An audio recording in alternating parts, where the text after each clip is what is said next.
Hi everyone, welcome to the Bible Project podcast.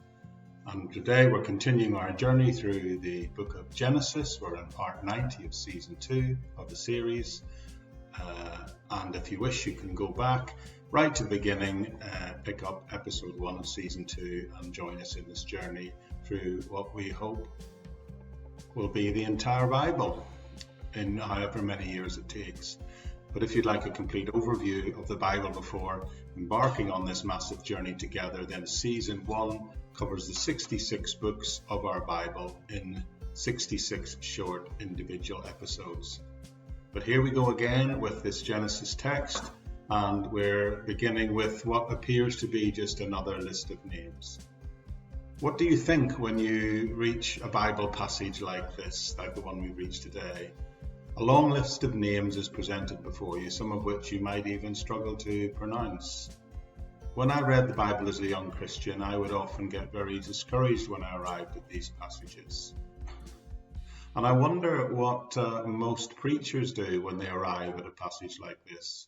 Many, I suspect, just skip over the passage and just move on to something else. But this is the third time that we've already come into a list of long names in the Bible. So why are there these lists of names like this in the Bible?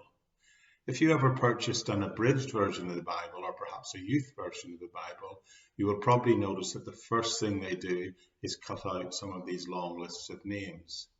So the question that raises in my mind is, what is the value of these genealogies, as they're called? Can we ignore them?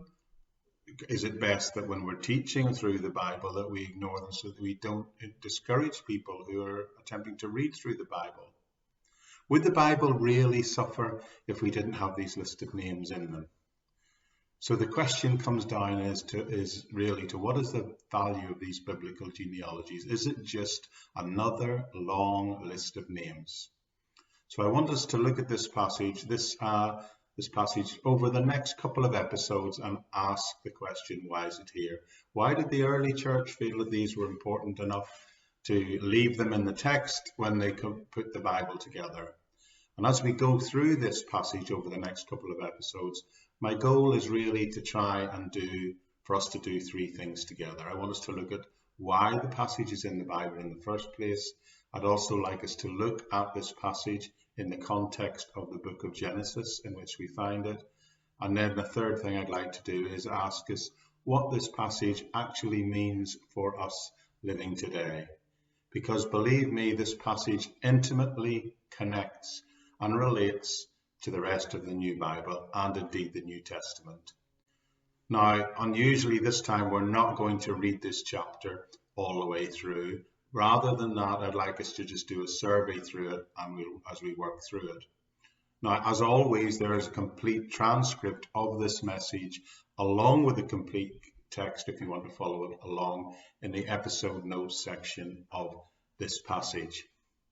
But today the passage opens up by beginning by saying, picking up in Genesis chapter 11, the first half of verse 10 says, "This is the account of Shem's family line."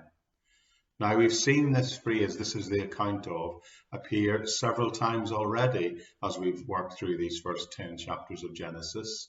And this phrase, when you see it, represents something. It's important. In the book of Genesis, the phrase, "this is the generations of," I think it's 10 times it appears. And it's very clear that its frequency of its appearance means that the writer, which is Moses in this case, is using the phrase to mark and create a structure and an outline for the book. The phrase, if you like, is a marker that is used to distinguish various subjects that have been strung together and in a narrative across the entire book of Genesis. With that in mind, it's important to mark that this verse marks one of those 10 important divisions in the text. And then what follows is this long list. It's actually of 9 men, beginning with Shem and goes right down to the other end of chapter 11. So the family line of Shem through 9 generations is described down to someone in the last verse called Haran. Now, the list of names itself doesn't tell us a whole lot about these people. It just tells us what they were called, how long they lived, if they had a son or any children, and what age they had that child at, and how long they lived after that. And then also sometimes it tells us whether they had any further children. And it does that 9 times, one after the other. The genealogy here in chapter 11 is very similar to the genealogy we looked at back in chapter 5, but it's interesting to note, the first thing you'll note if you compare them both is the age of fathering has dropped dramatically since the previous list of names given a few chapters ago. So it would seem that some profound changes have affected mankind. What is immediately starting on the face of it is how life expectancy has dropped, and it's dropped dramatically. In fact, it's cut in half. So something has happened that is seen to shorten people's lives.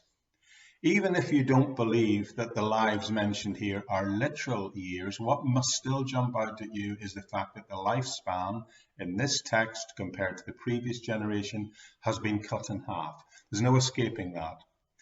Furthermore, with previous families' trees, there were lists of names, but there were also people who stood out that you could remember. There were always 1 or 2 individuals that you could pull out from that list.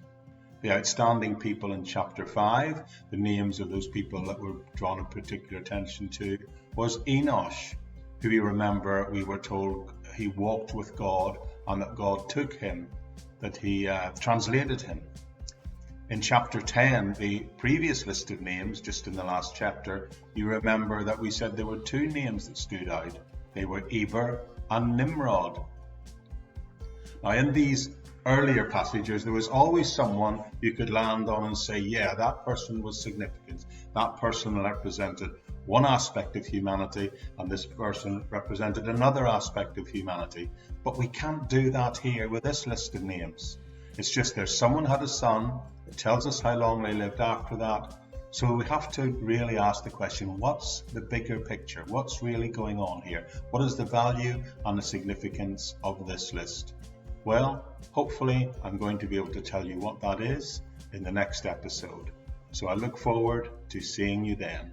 Bye for now.